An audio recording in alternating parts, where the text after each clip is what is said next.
कुछ विपक्षी साथी अपनी मानसिक जो उनकी बनी हुई है पुरानी,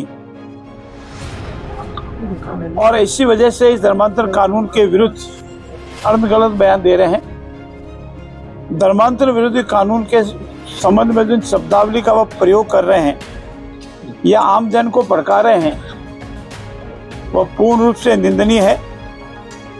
हिंदू समाज सबका है। हमारे लिए राजस्थान में सभी धर्म स्वीकार्य है, परंतु किसी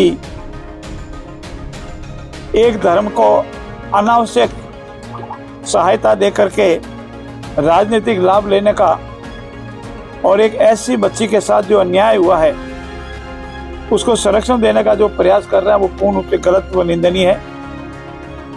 अब कोई कानून को भंग करने का या कानून को भंग कराने के लिए उत्प्रेरित करने का प्रयास नहीं करेगा, अन्यथा कानून को भंग कराने में जो उत्प्रेरित करता है वो भी उतना ही दोषी है।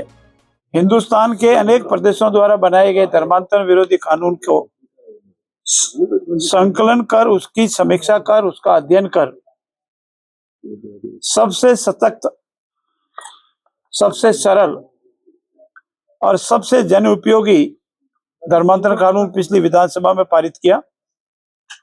माननीय महामहिम की उस पर स्वीकृति मिल गई। कानूनी प्रक्रिया के अनुसार उसका नोटिफिकेशन हो गया और वो राजस्थान में लागू हो गया। लेकिन कुछ विपक्षी साथी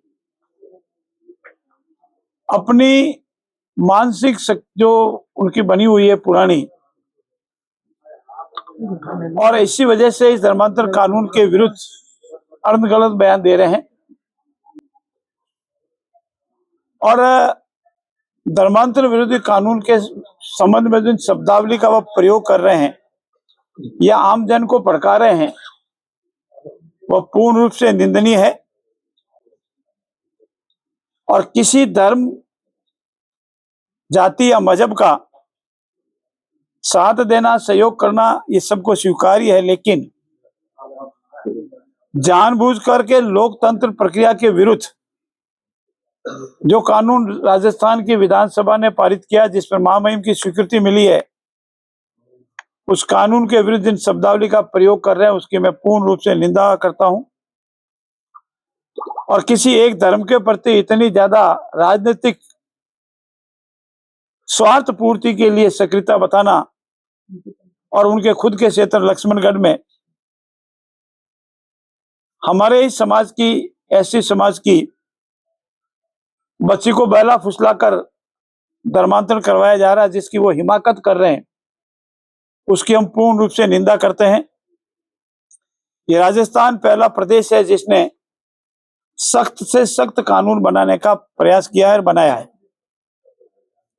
सजा के मामले में हो, जुर्माना लगाने के संबंध में हो, संगठित रूप से अपराध कारित किया जाना हो, अपराध के संबंध में रिपीटेशन का मामला हो और अंतोन गत्वा नहीं मानने पर संपत्ति जब्त और डेमोलिशन करने तक का सख्त कानून इसने बनाया है। मैं उन सब से निवेदन करना चाहता हूं, कांग्रेस के साथियों से, विपक्षी इंडियन नेशनल कांग्रेस के अध्यक्ष से, कि ये समाज है, सबका है। हिंदू समाज सबका है। हमारे लिए राजस्थान में सभी धर्म स्वीकार्य है, परंतु किसी एक धर्म को अनावश्यक सहायता देकर के राजनीतिक लाभ लेने का और एक ऐसी बच्ची के साथ जो अन्याय हुआ है उसको संरक्षण देने का जो प्रयास कर रहे हैं वो पूर्ण रूप से गलत व निंदनीय है।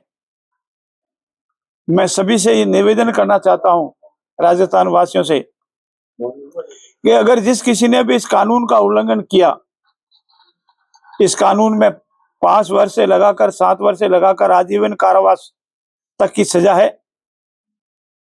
राजस्थान सरकार इसमें 1% भी नहीं हिचकिचाएगी अपराधियों को उनके अपराध के मुताबिक कानूनी प्रक्रिया अपनाकर सजा दिलाने में। मुझे पूर्ण विश्वास है कि इस संबंध में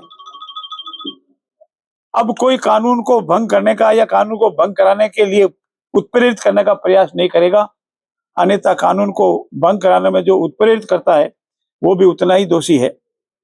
मैं पुनः यशस्वी मुख्यमंत्री जी का आभार व्यक्त करता हूं कि उनके नेतृत्व वाली सरकार ने इतना सबसे सशक्त कानून, धर्म विरोधी कानून राजस्थान में बनाया, जिसमें महामहिम की स्वीकृति भी प्राप्त हुई है। और अब इस कानून का उल्लंघन करने वाले सावधान और सतर्क हो जावें। किसी भी रूप में इस कानून का उल्लंघन करने की इजाजत नहीं दी जाएगी। पहला मामला दर्ज हो चुका है कोटा में, लक्ष्मणगढ़ में, कोटा में इस कानून के आने के बाद मुकदमे दर्ज हुए हैं। पूर्ण पारदर्शिता से कानून के अनुसार इसकी कार्रवाई होगी और अगर दोषी पाए जाएंगे तो इस कानून जो लिखी हुई है वो सजा मिलेंगे और इस सजा के उपरांत आदमी और व्यक्ति भूल जाएगा कि पुनः ऐसा कोई हिमाकत करने का प्रयास भी करे।